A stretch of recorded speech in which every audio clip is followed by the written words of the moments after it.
और आइए अब देखते हैं खबर को विस्तार से। प्रधानमंत्री नरेंद्र मोदी ने महाराष्ट्र के नांदेड़ में एक सभा को संबोधित किया और इस दौरान पीएम मोदी ने विपक्ष और कांग्रेस पर तीखा हमला बोला है। पीएम मोदी ने कहा कि कांग्रेस के शहजादे को भी वायनाड में संकट दिख रहा है। शहजादा और उनकी टोली 26 अप्रैल को वायनाड में वोटिंग का इंतजार कर रही है। 26 अप्रैल की वोटिंग के बाद ये शहजादे के लिए एक और सुरक्षित सीट घोषित कर देंगे।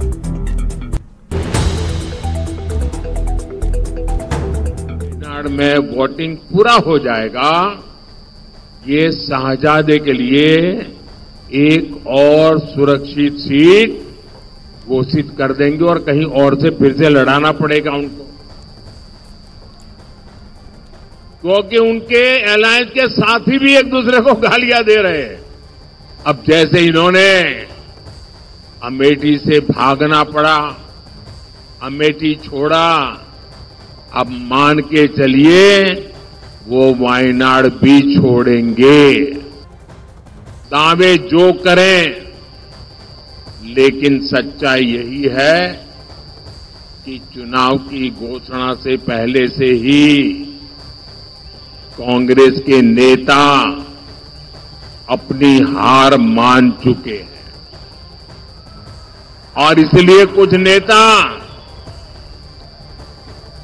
जो लगातार लोकसभा में जीत करके आते थे, इस बार आपने देखा है वो लोकसभा का चुनाव छोड़ करके राज्यसभा के रास्ते से अंदर जाके बैठ गए हैं। चुनाव लड़ने की हिम्मत नहीं रही है जी। हालात ये है कि इंडिया अलायंस वालों को इस चुनाव में लड़ने के लिए उम्मीदवार तक नहीं मिल रहे हैं। इधर राहुल गांधी ने बिहार के भागलपुर में युवा वोटरों को लेकर बड़ा वादा किया है। राहुल गांधी ने कहा कि मनरेगा में रोजगार की तरह युवाओं को पहली नौकरी की गारंटी देंगे। ग्रेजुएट और डिप्लोमा डिग्रीधारियों को अप्रेंटिसशिप दी जाएगी, जिसके लिए हर महीने 8,500 रुपए के हिसाब से 1 लाख रुपए एक साल में दिए जाएंगे। इसके बाद उनकी नौकरी पक्की हो जाएगी।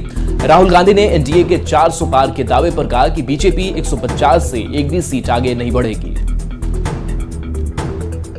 ये जो बीजेपी के लोग बोल रहे हैं कि इतनी सीटें आएंगी उतनी सीटें आएंगी, मैं सीधा बता देता हूं आपको, इनको 150 से ज्यादा नहीं मिलने वाली है। ये जो भी कहना चाहें कह लो, 150 से एक ज्यादा नहीं आने वाली। तो पहले चरण की वोटिंग के बाद सभी दलों के नेता जीत के दावे कर रहे हैं। नेता प्रतिपक्ष तेजस्वी यादव ने बीजेपी और एनडीए पर एक बार फिर से हमला बोला है। तेजस्वी यादव ने कहा कि बिहार में इस बार के चुनाव में चौंकाने वाले नतीजे सामने आएंगे। बीजेपी 400 पार के नारे दे रही है, लेकिन पहले चरण में ही इनकी फिल्म सुपर डुपर फ्लॉप हो गई है। जो बीजेपी का 2024 का 400 पार का जो फिल्म था, वो फर्स्ट डे ही जो है सुपर फ्लॉप हो गया है और काट की हांडी जो है बार बार नहीं चढ़ती है। और ये जो बीजेपी का जो जुमलों का जो पहाड़ था, ये दह चुका है। तो इस बार जनता जो है समझ चुकी है और बिहार की जनता जागरूक है और इनको इस बार सबक सिखाएगी। नहीं, कोई फर्स्ट फेज में कोई टक्कर नहीं है। और हमने कई बार कहा है कि बिहार जो है इस बार चौंकाने वाला रिजल्ट देगा। 17 साल में इन लोगों ने कुछ नहीं किया और जो भारत सरकार 10 साल में, मोदी जी ने 2014 में कुछ और कहा था, वो पूरा नहीं हुआ। 19 में कुछ कहा था, वो पूरा नहीं हुआ। 24 में 400 पार कर रहे थे, फर्स्ट डे ही जो है इनकी फिल्म सुपर डुपर फ्लॉप होगी। पूर्व केंद्रीय मंत्री और पटना साहिब से बीजेपी उम्मीदवार रविशंकर प्रसाद ने तेजस्वी यादव पर पलटवार किया है। रविशंकर प्रसाद ने कहा कि तेजस्वी यादव सिर्फ दावे करते हैं। दावे करने में क्या है? इन लोगों ने 2014 में भी दावा किया था, 2019 में भी दावा किया था, 2020 में भी दावा किया था, लेकिन क्या हुआ सबके सामने है। बिहार और देश की जनता पीएम मोदी को चाहती है, विकास करने वाली स्थायी सरकार चाहती है। सुबह सुबह दावा करने में क्या आपत्ति है भाई? ये वो 14 में भी दावा कर रहे थे, 19 में भी दावा कर रहे थे, 20 के विधानसभा में भी कर रहे थे। याद है ना आपको? निर्णायक ऐतिहासिक जीत होगी बिहार में 40 की 40 और देश में जो 400 के पार वो होगा। मैं इतना विश्वास से कहना चाहूंगा। तो जमीन पर काम करने वाले और हवा में दावा करने वालों के बीच का संघर्ष है परिवारवादी और आम लोगों को सम्मान करने वालों का संघर्ष है। जीतेंगे, चिंता मत करें। बीजेपी की फिल्म फ्लॉप होने के तेजस्वी यादव के आरोपों पर डिप्टी सीएम विजय सिन्हा ने पलटवार किया है। उन्होंने कहा है कि इनकी पारिवारिक जमींदारी खत्म हो जाएगी। बिहार और देश की जनता इन्हें देश को लूटने और बर्बाद करने का मौका नहीं देने जा रही है। तेजस्वी यादव जी क्या कहेंगे कि वो हम फ्लॉप हो गए? वो अपने बारे में लिखेंगे कि हम फ्लॉप हो गए? कह तो दिए कि उनकी पारिवारिक जिम्मेदारी समाप्त हो जाएगी, परिवार का एक सदस्य नहीं जीतेगा और उनका खाता नहीं खुलेगा। ये पूरी तरह से वो लिख लें। आखिर कौन सा ऐसा विजन है? बिहार को बर्बाद करने वाले, बिहार को लूटने वाले दिल्ली में जाके देश को लूटेंगे, देश को बर्बाद करेंगे। बिहार की जनता ये गलती नहीं करने जा रही है, उनको कहीं से अवसर नहीं दे रही। पहले चरण की वोटिंग संपन्न होने के साथ ही सभी दलों की ओर से जीत के दावे शुरू हो गए हैं। चिराग पासवान ने भी सभी सीटों पर एनडीए की जीत का दावा किया है।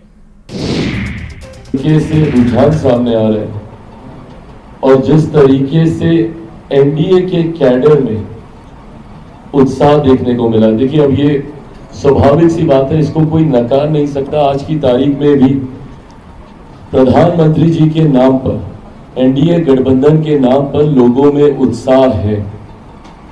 कई ऐसे लाभार्थी हैं जो प्रधानमंत्री जी की गरीब जन कल्याण योजना से जिनको लाभ मिला है और वो आज भी पूरे समर्पण भाव से हमारे प्रधानमंत्री के प्रति, हमारी केंद्र सरकार के प्रति अपना विश्वास प्रकट करते हैं।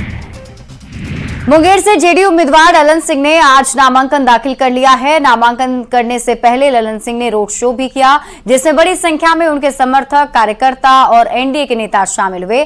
शहर के दिलीप बाबू धर्मशाला के पास से ललन सिंह ने रोड शो शुरू किया, जिसमें समर्थकों का उत्साह देखते ही बन रहा था।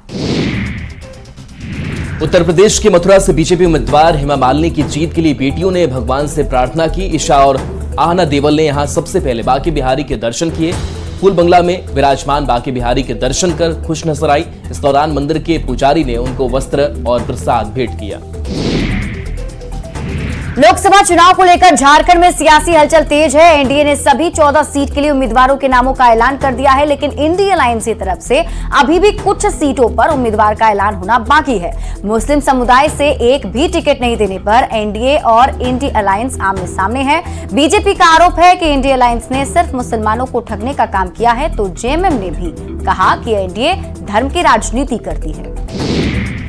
देखिए, हम सबका साथ, सबका विकास, सबका विश्वास के नारे पे चलते हैं। हम हिंदू मुस्लिम अगड़ा पिछड़ा नहीं देखते, लेकिन कोशिश करते हैं कि सामाजिक समीकरण पूरे तरीके से साधा जाए।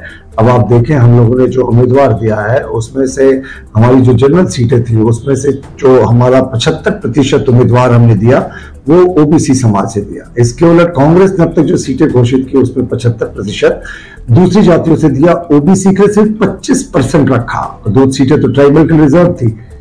धर्म और कास्ट की राजनीति तो करती आ रही है भाजपा, और वो ऐसी पार्टी हम लोग को बोल रही है जिसने पूरे इंडिया में कहीं एक सिंगल मुस्लिम एमपी नहीं है। और चूंकि ये लोकसभा का टिकट है, पूरे भारत में वोटिंग होनी है, तो आप पूरे भारत का परिदृश्य उठा के देखिए और इंडी गठबंधन में कितने मुस्लिम भाइयों को और मुस्लिम समाज का रिप्रेजेंटेशन कितना है। जब वो डाटा कंपेयर करेंगे तो आपकी जो क्वेरी है वो खुद क्लियर हो जाएगी।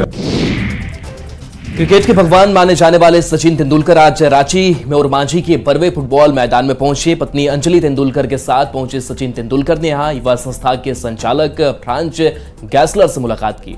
अमेरिका से ताल्लुक रखने वाले फ्रांज गैसलर पिछले 10 साल से ज्यादा समय से रांची में ग्रामीण लड़कियों को फुटबॉल का प्रशिक्षण दे रहे हैं। सचिन तेंदुलकर ने संस्था की ग्रामीण फुटबॉलर लड़कियों से मुलाकात की और उन्हें स्पोर्ट्स के टिप्स भी दिए। इस दौरान सचिन तेंदुलकर फाउंडेशन की ओर से सभी फुटबॉलर लड़कियों को टी शर्ट भी बांटे गए। खबर गोपालगंज से है, जहां सिविल कोर्ट के वकील के घर चल रहे नकली स्टैंप फैक्ट्री का खुलासा हुआ है। सदर एसडीएम और एसडीपीओ की टीम ने छापेमारी की और मौके से नकली स्टैंप मुहर बरामद किए हैं। वहीं स्टैंप बनाने के सभी लोग फरार होने में कामयाब रहे।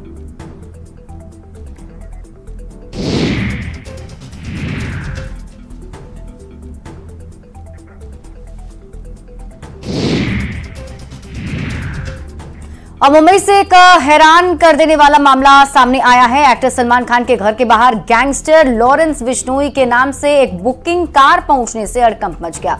इस मामले में पुलिस ने उत्तर प्रदेश के गाजियाबाद से एक आदमी को गिरफ्तार किया है, जिसे कोर्ट ने 2 दिन के रिमांड पर भेज दिया है। बताया गया कि आरोपी ने 2 दिन पहले ओला कार लॉरेंस बिश्नोई के नाम से बुक किया था, जिसमें एड्रेस अभिनेता सलमान खान के घर गैलेक्सी अपार्टमेंट का दिया गया था। फिलहाल पुलिस पूरे मामले की जांच में जुटी हुई है।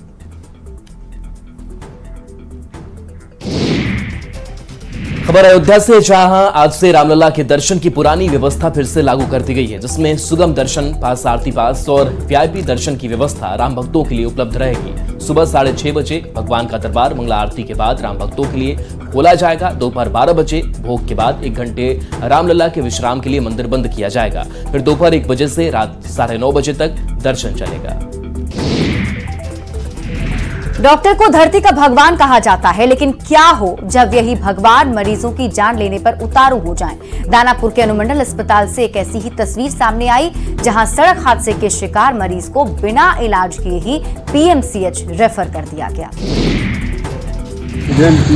पड़े हुए थे, आर्मी वाले रुकवाए हैं और बोले हैं कि इनको जल्दी हॉस्पिटल ले जाइए। वही दरमियान हम 2 आदमी मिल करके इनको गाड़ी पर रखे हैं और लेकर के सरकारी हॉस्पिटल में आए। गए देखे तो ये आदमी बेहोशी अवस्था में थे, ब्लीडिंग हो रहा था सर से। तो हम लोग किसी तरह जैसे तैसे व्यवस्था करके ऑटो से इनको अभी सदर अस्पताल में लाए हैं।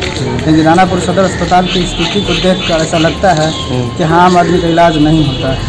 डॉक्टर साहब का व्यवहार ऐसा था जैसे लग रहा है कि वो कोई एहसान कर रहे हैं। वो सिर्फ एक बार देख के पल्स रेट देख के और चले गए, और जबकि पेशेंट की कंडीशन दयनीय है। खबर मुजफ्फरपुर से है, जहां सदर थाना क्षेत्र में चोरों ने बंद घर को निशाना बनाया। 5 लाख के गहने और 2 लाख कैश लेकर फरार हो गए। पीड़ित परिवार शादी समारोह में शामिल होने के लिए अपने रिश्तेदार के घर गया था, तभी चोरों ने इस घटना को अंजाम दिया। फिलहाल पुलिस ने मामला दर्ज किया है, आगे की कार्रवाई शुरू कर दी है। राज्य में 21 अप्रैल को होने वाली उलगुलान न्याय रैली को जेएमएम लीड कर रहा है, ये कहना है जेएमएम प्रवक्ता मनोज पांडे का। उन्होंने कहा कि इस रैली में विपक्ष के सभी दिग्गज नेता शामिल होंगे, जिसमें हेमंत सोरेन की गिरफ्तारी का विरोध किया जाएगा। बीजेपी प्रवक्ता प्रतुल शाहदेव ने 5 लाख लोगों के शामिल होने के दावे पर तंज कसा। उन्होंने कहा कि इनकी गिनती 4,80,000 के बाद शुरू की गई है। जेएमएम इस कल की रैली उलगुलान रैली को लीड जेएमएम कर रही है। जेएमएम की भागीदारी सर्वाधिक रहेगी और हम लोगों ने होस्ट किया है। कल की उलगुलान रैली बहुत ही महत्वपूर्ण रहेगी झारखंड या देश के लिहाज से।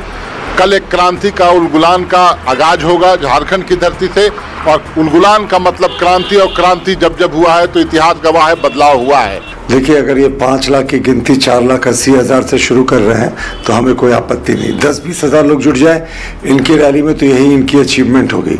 और जहाँ तक ये कह रहे हैं कि तानाशाही के खिलाफ रैली है, तो साहब देश में संविधान को सस्पेंड इन्होंने 1975 में किया था कांग्रेसियों ने, तो ये तो संविधान को बदलने का प्रयास 1976 में ही कर चुके हैं। हाँ, कल की रैली बेसिकली पूरे परिवार का गेट टुगेदर होगा, कई परिवारों का गेट टुगेदर है।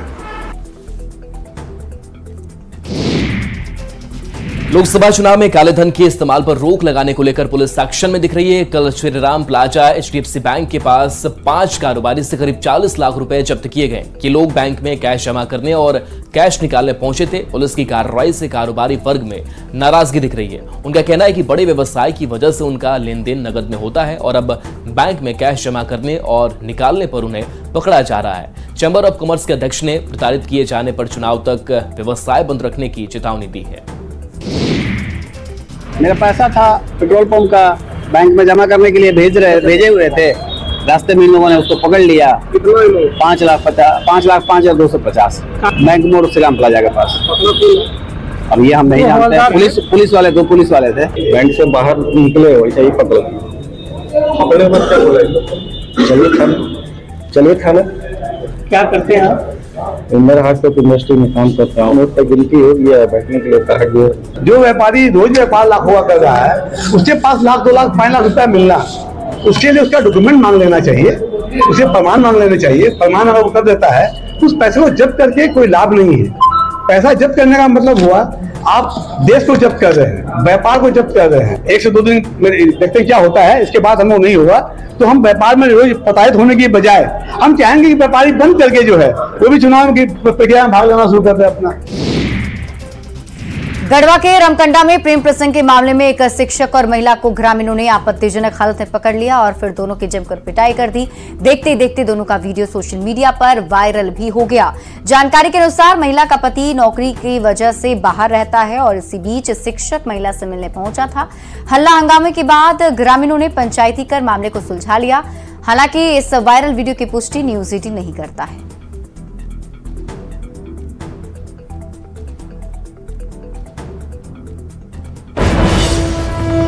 और इस बीच बड़ी खबर बक्सर से, जहां पुलिस ने उत्पाद विभाग की गाड़ी से आरजेडी का झंडा बरामद किया है। मामला बक्सर के मॉडल थाना क्षेत्र का है। पुलिस ने आचार संहिता के उल्लंघन का मामला दर्ज करते हुए गाड़ी को जब्त कर लिया है। इस पूरे मामले में बक्सर डीएम ने सदर एसडीओ को जांच के आदेश दिए हैं। प्राप्त हुई थी कि कोई एक उत्पाद विभाग की सरकारी गाड़ी है, उसके आलोक में अनुमंडल पदाधिकारी को जो है मैंने दिशा निर्देश दे दिया है। हम लोग उस पर कार्रवाई कर रहे हैं और जो भी जांच के बाद पाया जाएगा उसके हिसाब से कार्रवाई की जाएगी। जी बिल्कुल, अनुमंडल पदाधिकारी महोदय को इस बात की जानकारी दे दी गई है। हम लोग जो भी इसमें नियम के हिसाब से कार्रवाई है वो करेंगे। गढ़वा के चिनिया वन क्षेत्र में एक बार फिर जंगली हाथी का आतंक दिखा। चिरका टोला में 12 से अधिक हाथियों का झुंड अचानक आ धमका। हाथियों को देखते ही लोग भागने लगे। इसी बीच हाथी के सामने आए दशरथ सिंह को हाथियों ने कुचल दिया। हाथियों के आतंक से लोगों में वन विभाग के प्रति नाराजगी भी दिख रही है। आरोप है कि 4 महीने के ऐसे हाथी का इस इलाके में तबाही मचा रहे हैं, लेकिन इसकी सुध लेने वाला कोई नहीं है। वन विभाग की ओर से तत्काल 10,000 रुपए की आर्थिक सहायता दी गई, लेकिन हाथी भगाने के सवाल पर वनपाल ने चुप्पी साध ली। जम्मू कश्मीर के रामबन में पहाड़ का हिस्सा टूट गया और नेशनल हाईवे पर उसका मलबा आ गया। रामबन में नेशनल हाईवे पर मलबा जमा होने से यातायात भी बाधित हुआ। बताया गया कि मलबे को हटाकर रास्ता साफ ही किया गया था कि दोबारा सड़क पर पहाड़ों का मलबा गिर गया। दिल्ली में आने वाले 3 से 4 दिन में गर्मी और भी ज्यादा बढ़ सकती है। मौसम विभाग ने दिल्ली एनसीआर के लिए जो अलर्ट जारी किया है उसके मुताबिक अगले 3-4 दिन गर्म हवाएं चलेंगी और इसके अलावा 11 राज्यों के करीब 17 शहरों में तापमान 42 से 43 डिग्री तक रह सकता है। जमशेदपुर में डीसी की अगुवाई में जैक बोर्ड के जिला टॉपर्स को सम्मानित किया गया। इस मौके पर यूपीएससी परीक्षा में सफल स्वाति कुमारी और हर्षित को भी सम्मानित किया गया। जैक बोर्ड की परीक्षा में पूर्वी सिंहभूम जिले से संजय महाकुर, अनूप टुड्डू और प्रवीण मुर्मू ने 484 नंबर के साथ पहला स्थान हासिल किया है। पूजा सेन, श्रेया कुमारी, रिया राय और राकेश कुमार भूमिज ने 482 अंक लाकर दूसरा स्थान हासिल किया। हिमांशु महतो को जिले में तीसरा स्थान मिला है। सभी को डीसी, डीडीसी और डीईओ ने पुरस्कार देकर सम्मानित किया। अपना जो मैंने एग्ज़ाम लिखा था उसमें से सोशल साइंस वो मेरा ऑप्शनल में चला गया। जो मेरे बाकी के सब्जेक्ट को कुल मिलाकर मेरे 484 मार्क्स आए हैं, जिसमें से मुझे मेरा परसेंटेज है वो है 96.80। रैंक 1 है, डिस्ट्रिक्ट में रैंक 1 है। परसेंटेज 96.80%। क्या सोचे आगे IIT करना है मेरे को। जो नंबर आया है किसको श्रेय देना चाहो? मैंने मम्मी पापा को, अपने स्कूल के टीचर को और मेरे कोचिंग के सारे टीचर। 482 आया है और परसेंटेज 96.4%। कैसा लग रहा है? सब बहुत अच्छा लग रहा है। आगे क्या करना चाहते हो? आगे साइंस लेके डिफेंस लाइन में जाना चाहती हूँ। और यहाँ रुक रहे एक छोटे से ब्रेक के लिए, जल्द लौटते हैं वापस।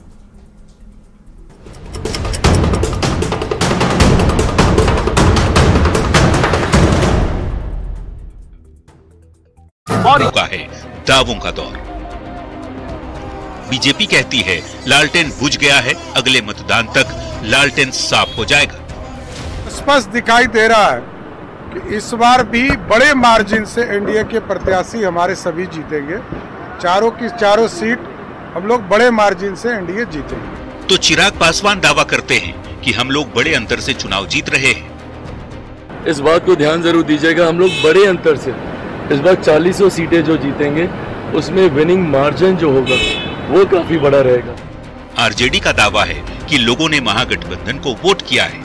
चारों जगह जो भी वोट पड़ा है महागठबंधन को पड़ा है और हम लोग निश्चित है चारों सीट आज का जीते। कांग्रेस प्रदेश अध्यक्ष अखिलेश सिंह कहते हैं कि जनता गोलबंद होकर इंडिया अलायंस को जिता रही है। सारा लोग गोलबंद होके महागठबंधन को वोट कर रहा है। बीजेपी का सफाया हो जाएगा एक बार फिर से। बीजेपी का सफाया हो चुका है। वोटर्स ने अपना रिजल्ट तो सुना दिया, नेता जीत के दावे कर रहे हैं, लेकिन किसके दावे में कितना दम है ये 4 जून को ही पता चलेगा। Bureau report, news 18। और चुनाव में जीत के दावे की सियासत को समझिए। बिहार में पहले फेज की वोटिंग हुई। बिहार में कुल मिलाकर 7 फेज में चुनाव है, यानी अभी 6 फेज में मतदान बाकी है। नेता जानबूझकर जीत के दावे करते हैं ताकि कार्यकर्ता का मनोबल बढ़े और लोगों का झुकाव उनकी तरफ हो, और इसीलिए अपने वादों को बार बार गिनवाया जाता है। बढ़ते हैं अगली खबर की ओर। लोकसभा चुनाव के पहले फेज में बिहार की 4 सीटों पर वोटिंग हुई है। वोटिंग के दौरान लोगों में जबरदस्त उत्साह दिखा और अलग अलग तरह के रंग भी नजर आए, जो बताने के लिए काफी है कि लोकतंत्र के महापर्व में लोगों ने कितना बढ़ चढ़कर हिस्सा लिया है।